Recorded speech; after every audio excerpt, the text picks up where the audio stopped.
नमस्ते। मैं हूं डॉक्टर सपना प्रदर्शी, आपकी अपनी वेलनेस और लाइफ कोच। आइए अब हम सब मिलकर द्वादश अध्याय का पाठ आरंभ करते हैं। यह पाठ देवी चरित्र के पाठ का महात्म्य है। मैं 3 नेत्रों वाली देवी दुर्गा का ध्यान करती हूँ। उनके श्रीअंगों की प्रभा बिजली के समान है।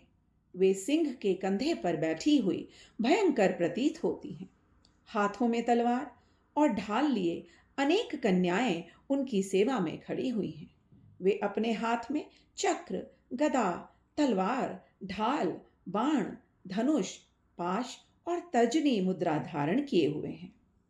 उनका स्वरूप अग्निमय है तथा वे माथे पर चंद्रमा का मुकुट धारण करती हैं। ऐसी मां को मेरा नमस्कार है।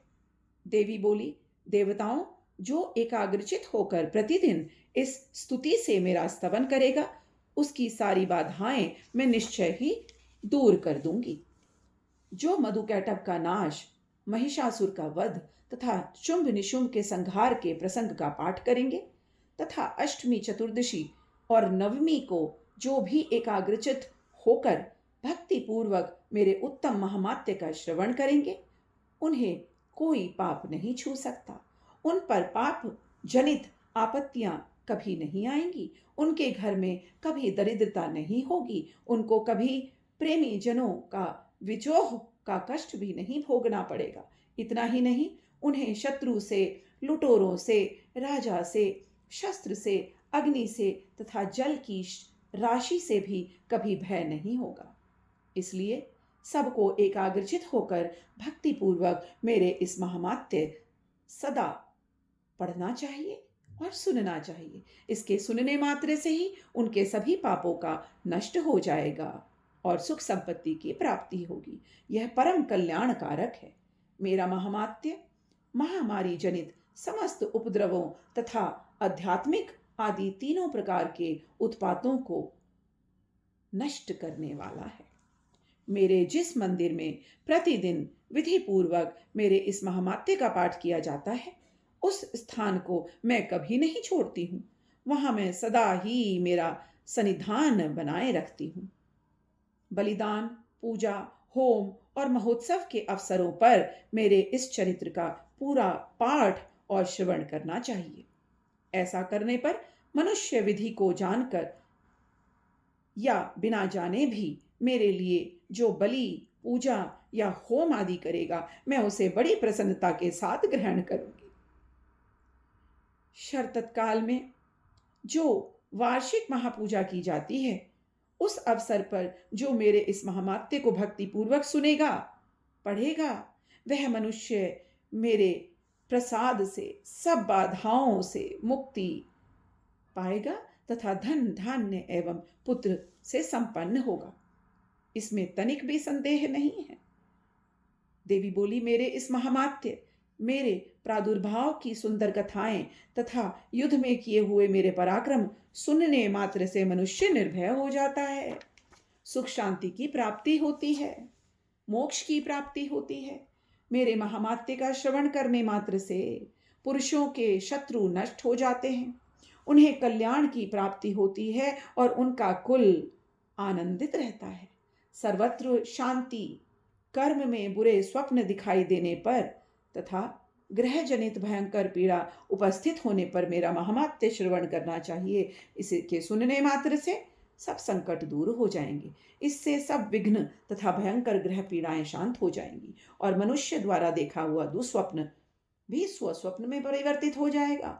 बाल ग्रहों से आक्रांत हुए बालकों के लिए यह महामात्य शांतिकारक है तथा मनुष्य के संगठन में फूट होने से यह अच्छी प्रकार की मित्रता कराने वाला पाठ है। यह महामात्य समस्त दुराचारियों के बल का नाश करने वाला है।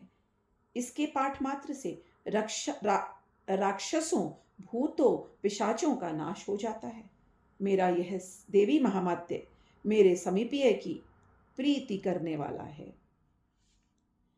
पशु, पुष्प, अर्घ्य, धूप, दीप, गंध आदि उत्तम सामग्रियों द्वारा पूजन करने से, ब्राह्मणों को भोजन कराने से, होम आदि करने से, प्रतिदिन अभिषेक करने से, नाना प्रकार के अन्य भोगों का अर्पण करने से तथा दान देने आदि से 1 वर्ष तक जो मेरी आराधना की जाती है और उससे मुझे जितनी प्रसन्नता होती है, उतनी ही प्रसन्नता इस उत्तम चरित्र का एक बार श्रवण करने मात्र से हो जाती है।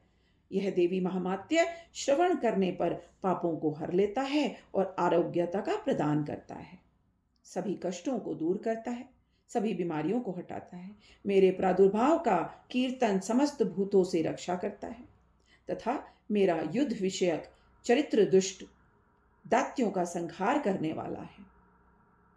इसके श्रवण करने से मनुष्यों का शत्रु से भय नहीं रहता।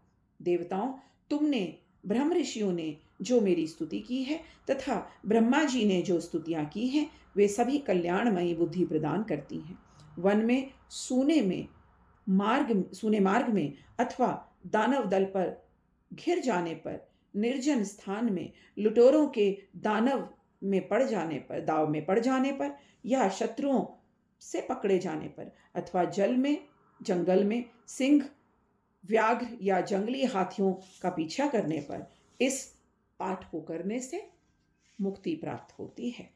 कुपित राजा के आदेश से वध या बंधन के स्थान में ले जाया जाने पर अथवा महासागर में नाव पर बैठने पर, भारी तूफान से नाव के डगमगा जाने पर और अत्यंत भयंकर युद्ध में शस्त्रों से घिर जाने पर, प्रहार होने पर, वेदना से पीड़ित होने पर, किंग बहुना सभी भयानक बाधाओं के उपस्थित होने पर जो मेरे इस चरित्र का स्मरण करता है, वह मनुष्य संकट से मुक्त हो जाता है।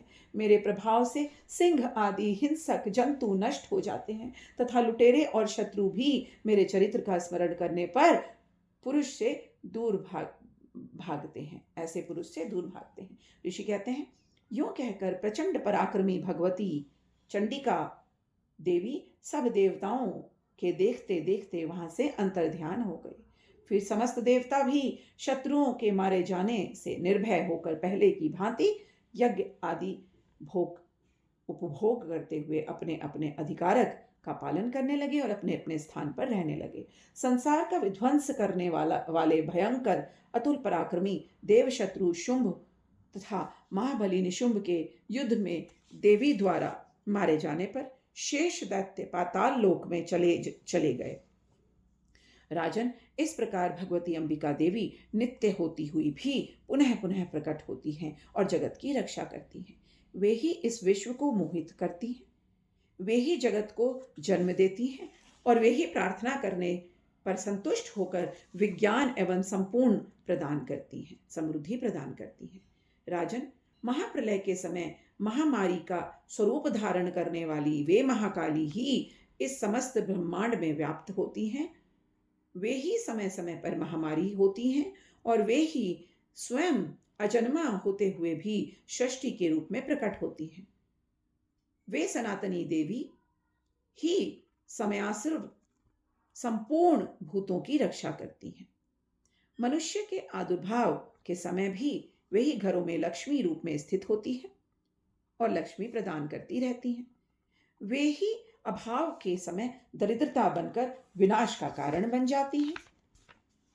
पुष्प, धूप, गंध आदि से पूजन करने और उनकी स्तुति करने पर वे धन, पुत्र, धार्मिक बुद्धि तथा उत्तम गति प्रदान करने वाली देवी हैं। हे देवी, हम आपको नमन करते हैं। इस प्रकार श्री मार्कंडेय पुराण में सार्वणिक मनवंतर की कथा के अंतर्गत देवी महामात्य में फल स्तुति नामक 12वां अध्याय संपूर्ण हुआ। ओम नौ देवी नमः।